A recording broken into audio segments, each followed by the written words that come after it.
Raheem Sterling would be my player of the season if I had to cast my vote today.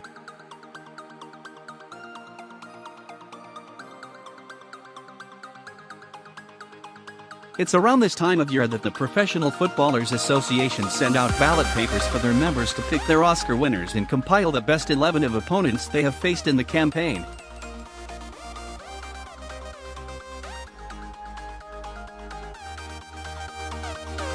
And for me, Sterling does not just deserve the gong as a driving force behind Manchester City's pursuit of an incredible quadruple.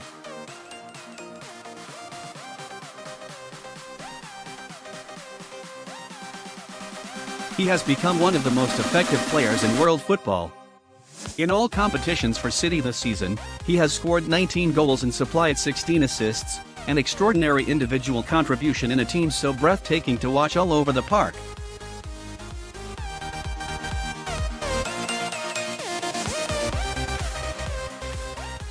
The most difficult part in football is scoring goals, putting the ball in the net, from 2 yards or 30, and making chances for others.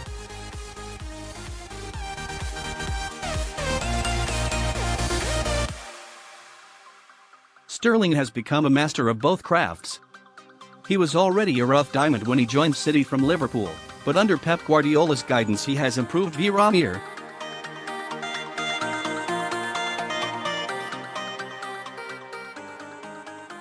If Liverpool go on to snatch the title and win the European Cup, as I write, they are 2 points clear and have drawn Porto in the Champions League quarter-finals, I will have egg on my face for picking Sterling ahead of Virgil van Dijk.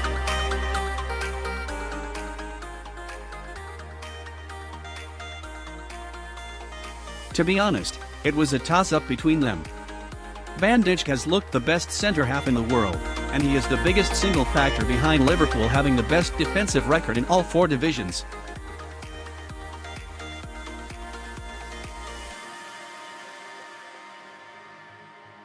Anyone who doubted he was worth £75 million when they signed him from Southampton 15 months ago is tucking into humble pie now.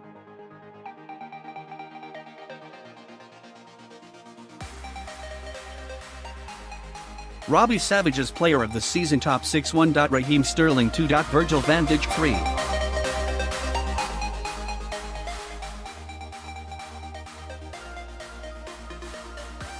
Sergio Aguero 4. Fernandinho 5. Paul Pogba 6. Heung-Min. In today's market, a player of VVD's quality would cost at least twice as much, possibly £175 to £200 million, and he'd be worth every penny.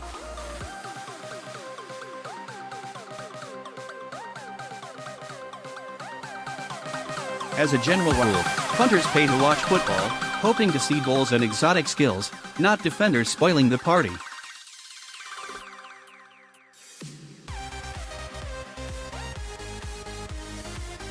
But Van Dijk's meteoric rise, he was playing for Groningen in Holland only 5 years ago, to become a towering influence at Liverpool warrants recognition.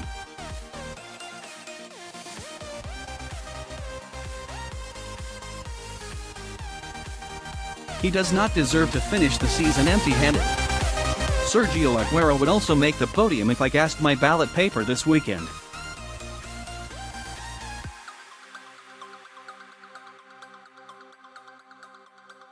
It is laughable, but not funny, that he has never even made the Premier League 11 as chosen by his fellow pros until now.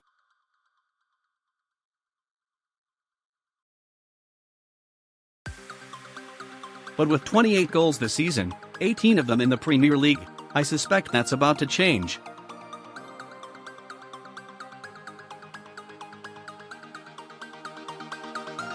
The highest compliment I can pay him is this: if I was a manager under pressure, and I had to pick one striker to score the goal which saved my job, I would pick Aguero just ahead of Harry Kane.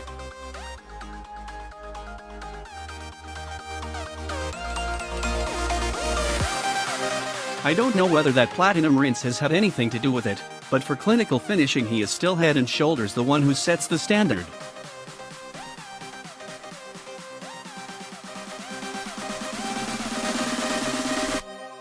Although I don't think any of them can win the PFA Player of the Year title itself, I would give honourable mentions to Fernandinho, Paul Pogba, and Heung-Min.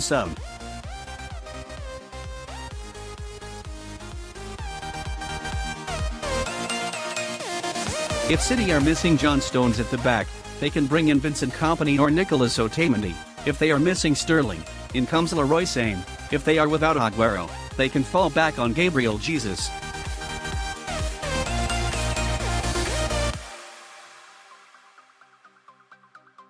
But if Fernandinho's mix of power and technique is not available, he is probably more irreplaceable than any individual.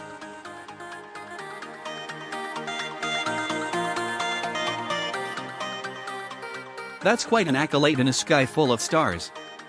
Pogba has been the poster boy for Manchester United's dramatic transformation under Ole Gunnar Solskjaer.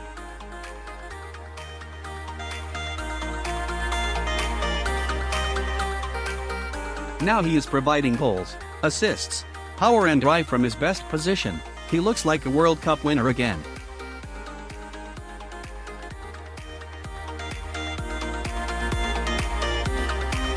And Son's fantastic work ethic kept Tottenham's season afloat while Kane and Dele Alli were injured.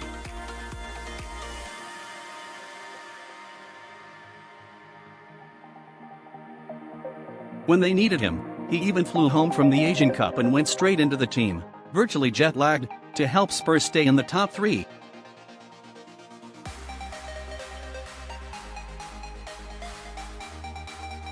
But when it comes to the PFA ballot, I suspect a lot of players will recognize the true value of Sterling is not about the pound in their pockets.